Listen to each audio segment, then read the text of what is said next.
Oh, look, you got Valentine's Day, box of chocolates works, cards can work, maybe a dinner for the wife or the husband. But what about your kids? What about every day? How should you be showing them that you love them? Dr. Shifrin is back with some ways that we can show our love to our children. Welcome back. Welcome back. Thank you very much. Romance and cards and roses, but the American Academy of Pediatrics, every Valentine's Day has a great commentary and a great list on how we can show love for our kids, not only on Valentine's Day, but every day. Okay, so what are some ways that we can connect with our kids? What do they need? What do they want?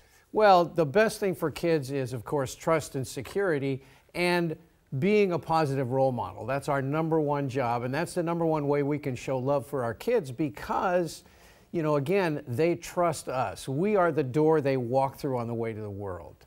So what we do, and even though they're small, they have big eyes and big ears, so they see and hear everything and record it. So being a positive role model and how we treat relatives, how we treat friends, and how we can give them positive support through words that are encouraging but not creating a praise junkie. Right. Well, that's a key, excuse me, for us. We do this too. Hey, honey, you did something great. I love you. Let's go for ice cream. What's your advice when it comes to rewards, or as some people would say, bribing your kids? Well, again, bribery works to a point, but again, then the kids learn to negotiate. If one M&M is good, maybe 3 is better.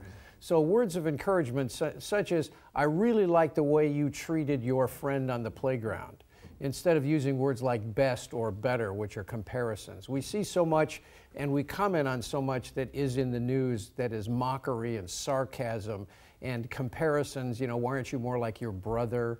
So things like that. That's not showing positive support and encouragement to them. And again, our job, again, showing love is creating self-esteem for our kids, creating an adult that is happy who they are, having them learn to negotiate the ups and downs of childhood.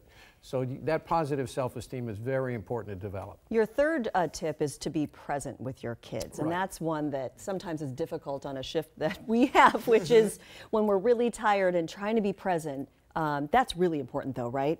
Well, again, showing love is being an available and askable parent, the 2 A's, available and askable. And we're always so busy doing texting Right. and what I call nexting.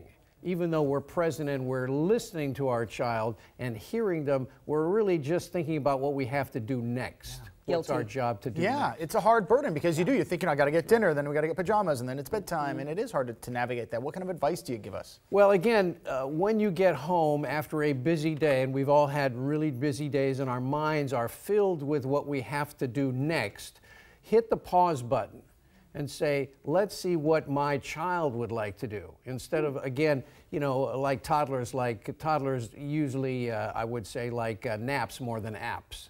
We don't have to create everything for our child. Child-led play and unstructured play is very important. And again, those routines, device-free meals, having a device-free bedtime, and really creating those times that are special with your child. One of the great advice from the American Academy of Pediatrics is create special time with your child. Even if it's a small amount of time, it's better than nothing, right? Well, we don't like to use the word quality time because every moment is quality time. Absolutely. I'm going to try that out when I get home today. I'm going to ask my kids, what do you want to do? That'll be my challenge. Dr. Shifrin, longtime pediatrician. You go anywhere with this guy in public, people are stopping him every 5 seconds. Everybody knows him. We're so glad you're with us here in King 5 on. Always a pleasure.